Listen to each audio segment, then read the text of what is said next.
सर्व पक्षांचं शिष्टमंडळ आज मुख्य निवडणूक अधिकाऱ्यांची भेट घेणार। शरद पवार, उद्धव ठाकरेंसह राज ठाकरे तक्रारींबाबत चर्चा करणार। चर्चेनंतर शिष्टमंडळाची पत्रकार परिषद। कोण कोणासोबत युती करणार हे निश्चितपणे सांगता येणार नाही। राज ठाकरे मवियासोबत जाणार का या प्रश्नावर फडणवीसांचं उत्तर, कुणाची युती झाली तरी भाजप आणि महायुतीच निवडणुका जिंकणार, फडणवीसांना विश्वास। काँग्रेसलाही सोबत घेण्याची राज ठाकरेंची इच्छा, मात्र ही फक्त भूमिका, निर्णय नाही। राऊतांचं सूचक विधान, तर आमच्या पक्षाची भूमिका राज ठाकरे आणि आम्हीच मांडणार, संदीप देशपांडेंकडून स्पष्ट। मनसेसोबत काँग्रेसची युतीबाबत अद्याप चर्चा नाही। काँग्रेस प्रभारी रमेश चेन्नीथलांकडून भूमिका स्पष्ट, मवियामध्ये फक्त काँग्रेस, पवार आणि ठाकरेंचा पक्षच असल्याचं वक्तव्य।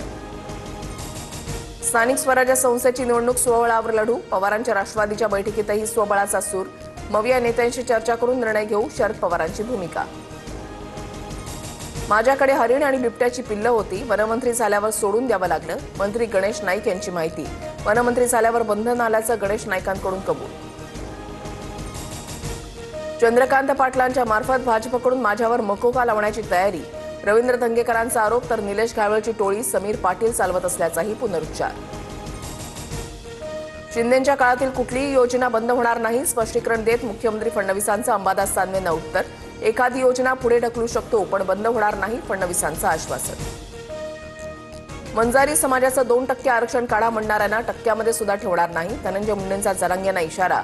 आधी गुलामीचं गॅझेट म्हणणारे आता हैदराबाद गॅझेटमधून आरक्षण मागतायत, मनोज जरांगेंचं उत्तर।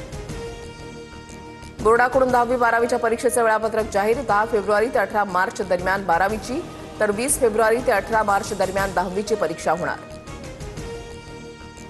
एसटी कर्मचाऱ्यांना 6,000 रुपये दिवाळी बोनस मिळणार, उपमुख्यमंत्री शिंदे आणि एसटी कर्मचारी संघटनांच्या बैठकीमध्ये निर्णय। कर्मचाऱ्यांची थकीत देयकं चुकवण्यासाठीही निधीची तरतूद।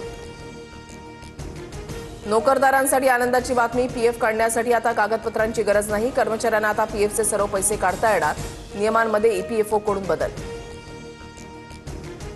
धुळे जिल्ह्यामध्ये महाराष्ट्रामधील पहिला मंकीपॉक्स रुग्ण आढळला, जिल्हा आरोग्य यंत्रणेमध्ये खळबळ। सौदी अरेबियामधून 2 ऑक्टोबरला हा रुग्ण धुळ्यामध्ये आल्याची माहिती।